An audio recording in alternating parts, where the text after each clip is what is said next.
llegan las elecciones y Tony Saca gana las elecciones y nombra su alto mando. Entonces ahí es donde me nombra a mí como jefe del Estado Mayor Conjunto.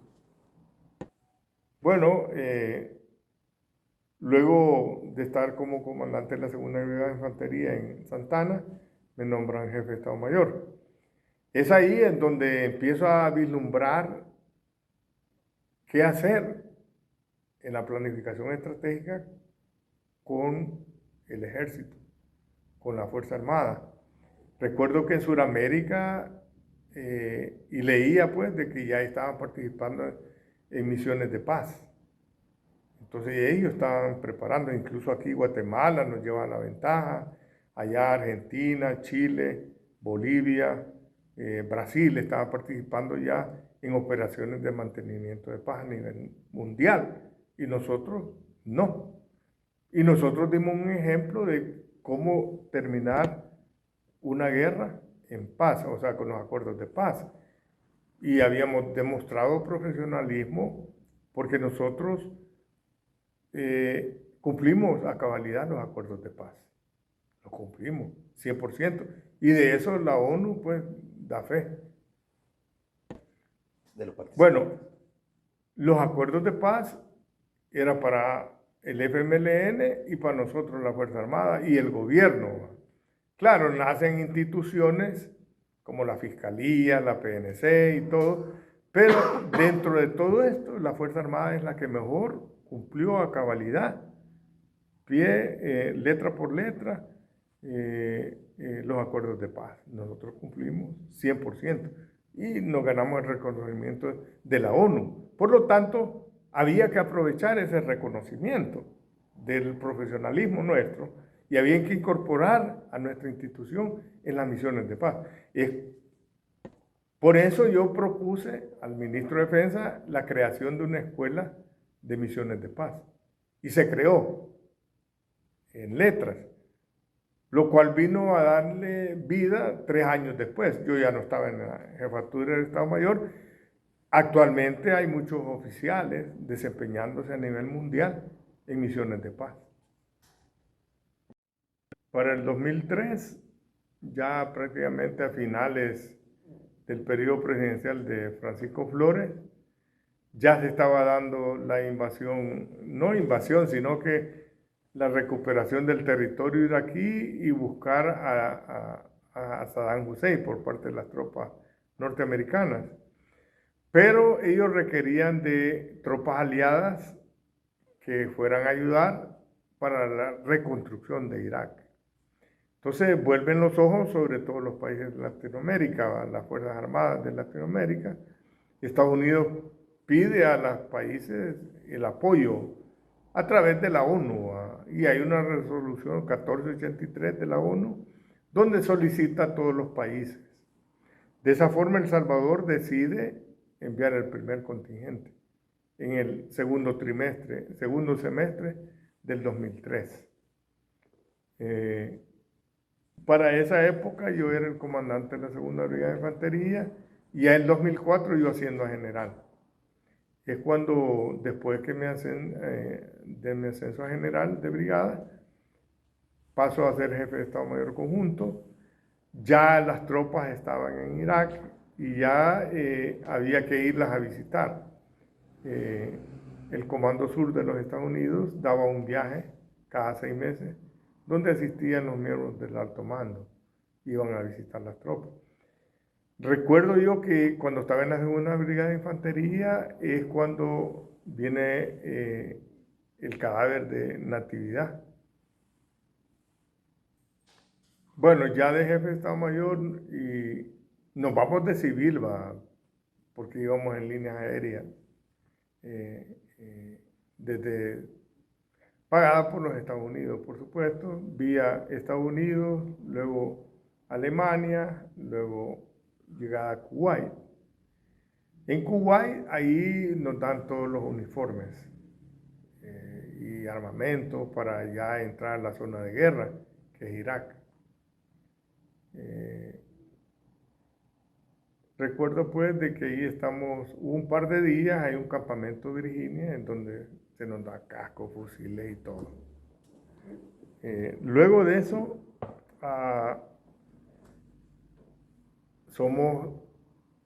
tomamos un avión desde Kuwait y para llegar al aeropuerto de Bagdad, recuerdo, hay un cono de seguridad. En ese cono de seguridad el avión tiene que empezar a hacer esto para llegar. Un nuevo dispositivo que se está tomando pues para las fuerzas multinacionales, se van a desplazar para otros sectores, entonces vamos a tener que acompañar a los de Polonia, a la división de Polonia que está. Nosotros vamos a estar bajo el mando de la división de Polonia. Las General, la moral de la tropa campamento son diferentes debido a las amenazas que ha recibido El Salvador. No, al contrario, ahí tenemos tropas de Ucrania, de Polonia y de otros países con los cuales vamos a compartir la zona.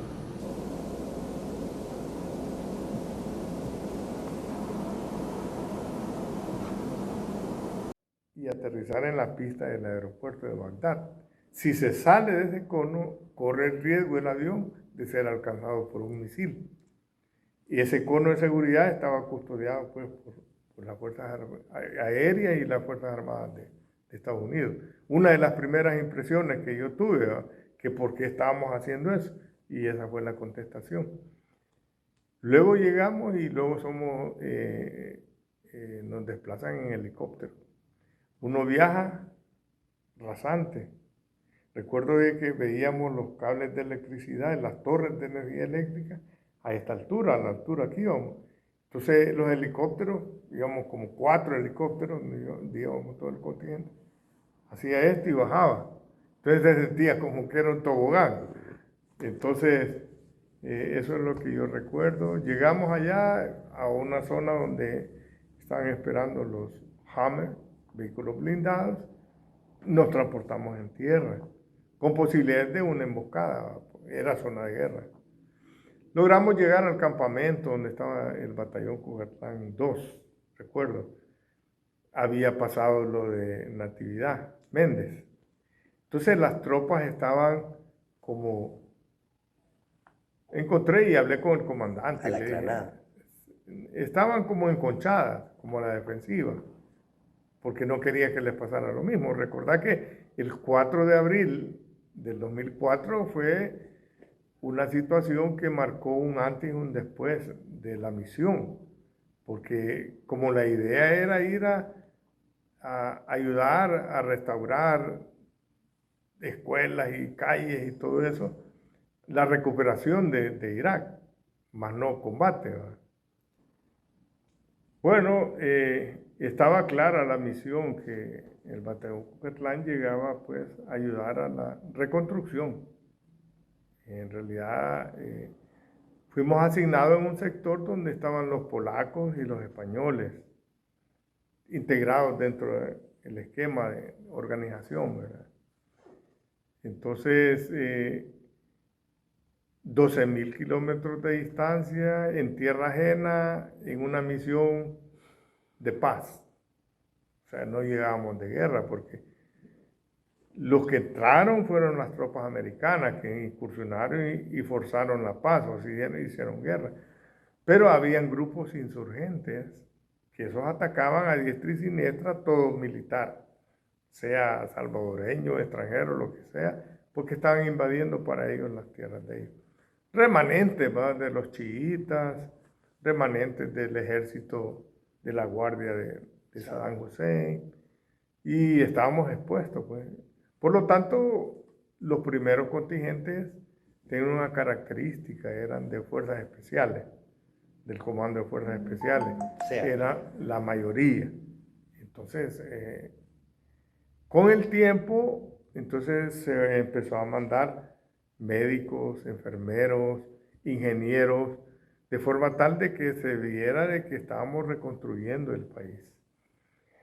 Y la experiencia que tuvimos aquí en la guerra de ayudar a las comunidades pobres, antes, durante y después de los combates en las zonas rurales, sirvió porque se puso en práctica ya, ¿verdad? Entonces nos ganamos la mente y el corazón de la población donde estuvo destacado el batallón. Fueron 14 batallones y haciendo esas operaciones de mantenimiento de la paz. En la visita de Estado Mayor que se hace allá, claro, se toma contacto con los líderes de las comunidades. Allá hay tribus, entonces los jefes de las tribus, entonces se reúnen con uno, cuáles son los proyectos, se le da a conocer, pues, por qué estamos ahí.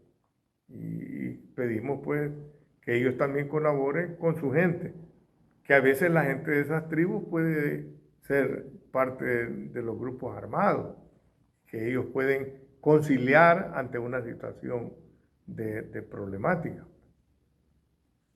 No, la realidad que además de ser un país rico en petróleo, pero pobre con toda la población. La población era pobre. Por el extremismo religioso. Porque también, recordar, los sunitas, los chiitas, y quienes mandaban eran los de Hussein, los sunitas, que eran minoritarios, pero tenían el control de todo el país. Entonces, había pugna entre ellos. Y continuaba, pues, durante esa época. Listo, ya. Bueno, hasta que llegó el 4 del 4 del 2004, así es conocida la batalla de Agnayab. Salieron a patrullar las tropas como siempre, había un grupo que iba a dar instrucción a los nuevos reclutas del nuevo ejército, pero una noche antes las fuerzas especiales americanas habían capturado un líder, que era del brazo armado del líder chiita, entonces no les gustó, del ejército de Ahmadi. No les gustó y empezaron a protestar porque creían que estaba en el campamento donde estaban los salvadoreños y los españoles. Entonces llegaron miles a fin de que les entregaran. Y armados. Y armados. Claro, los armados eran los terroristas que andaban ahí con ellos involucrados, comprometiendo. Las tropas que estaban afuera del campamento son las que fueron atacadas. Unas estaban en una sección que le llaman la cárcel, que era desde donde se daba instrucción, de ahí se salía a dar instrucción a las nuevas tropas. Otro grupo que venía ya para el campamento fueron atacados, entonces se da el combate. Ahí surge un héroe que es Tolosa, que es que no dejó que se llevaran el cadáver de un compañero y como ya no tenía munición, con el puñal defendió a su compañero.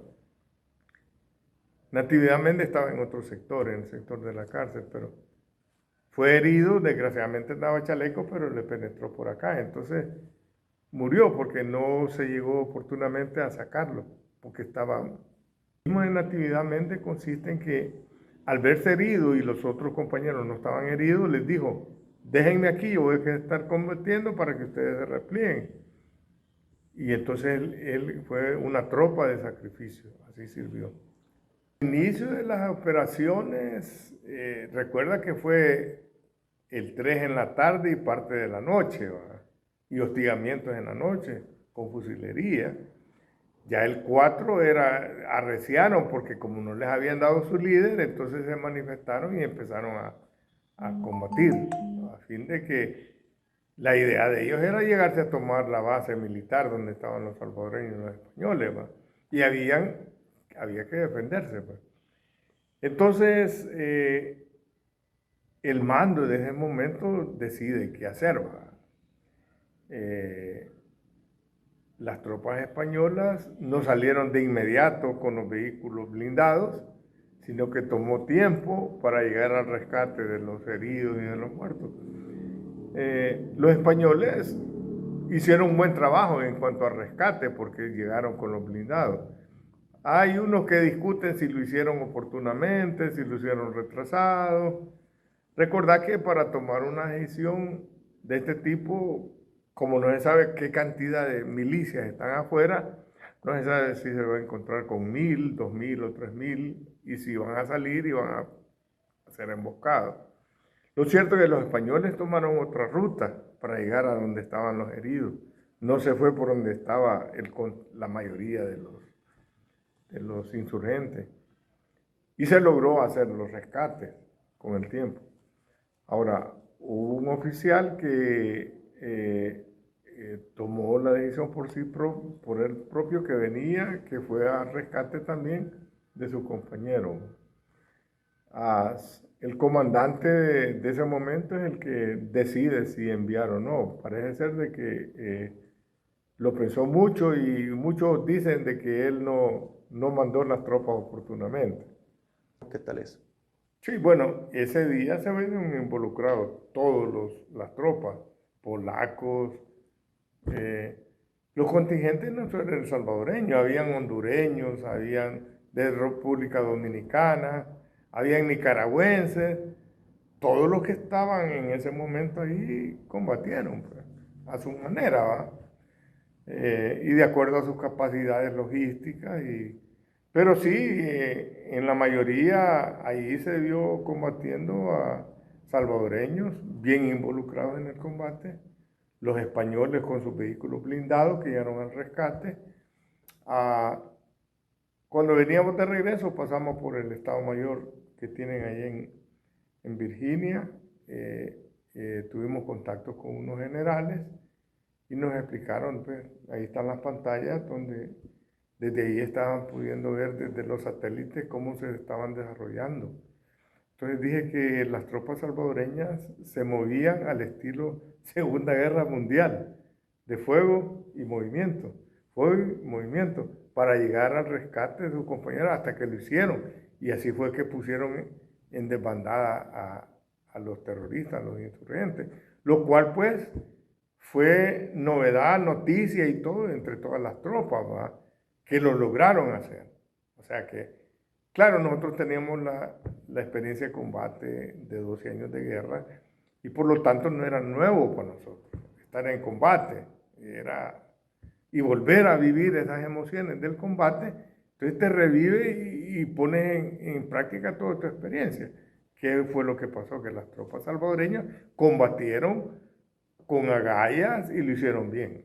Pero lo que pasa es que hay un momento en donde se termina la munición de estos que fueron a apoyar.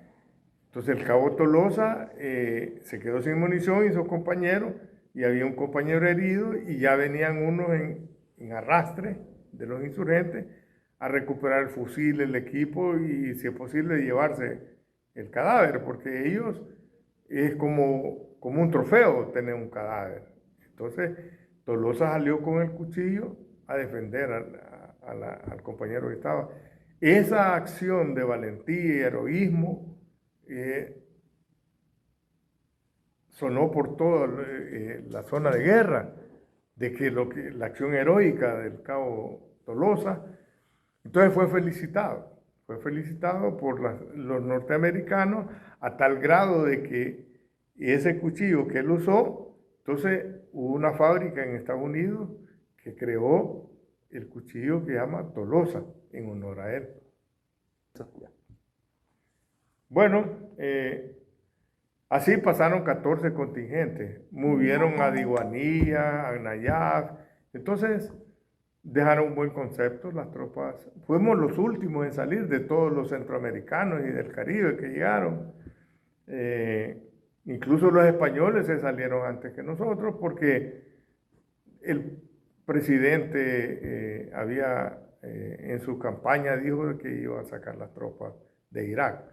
Entonces, por lo tanto, no se salieron porque estaban combatiendo en Nayaf, como muchos pueden decir, sino que las tropas españolas salieron por un orden del presidente porque había sido prácticamente parte de las elecciones. Bueno, a partir de ese momento se empieza a recibir de parte de la Organización de las Naciones Unidas más invitaciones a participar con misiones de paz en Sudáfrica, en el Líbano. Entonces es un reconocimiento a la labor profesional de nuestros oficiales. En Estados Unidos se logró el TPS para miles de salvadoreños que hasta el momento todavía están gozando del TPS. se han logrado ellos incorporar al sector productivo de los Estados Unidos. En ese momento, la gente salvadoreña en Estados Unidos era bien vista, o sea, más que todo por los militares y retirados, veteranos militares, como quien dice, porque esa acción de Nayaf dio a conocer la valentía del soldado salvadoreño. Y ellos estaban muy contentos de tener salvadoreños a la par de los soldados americanos. Combatiendo, decían ellos, pero no, nosotros sabíamos que la misión era reconstrucción. El alto mando me designó a mí como representante de la Fuerza Armada en la zona, en la Segunda Brigada de Infantería, que fuera al cantón Guaymango, donde está la familia de Natividad Méndez. Y en efecto nos desplazamos por tierra y allá llegó el helicóptero con el féretro. Entonces, como era un soldado héroe que murió pues, cumpliendo una misión internacional, entonces en ese momento lo único que se me ocurrió es ayudarles a todos para, como líder militar, pues demostrarles pues que humildemente nosotros también estábamos con la familia. Entonces fue espontáneo. El fotógrafo fue el que captó justo ese momento y aparece un helicóptero atrás y se ve como una escena de película. En realidad la foto es histórica. Más no sabía pues que con el tiempo esa foto iba a demostrar pues ahí que nosotros los oficiales tenemos compasión por nuestros subordinados, ¿verdad? Y ese es en realidad el fondo. Sí, toda la población estaba con la familia del soldado Natividad Méndez, ¿verdad?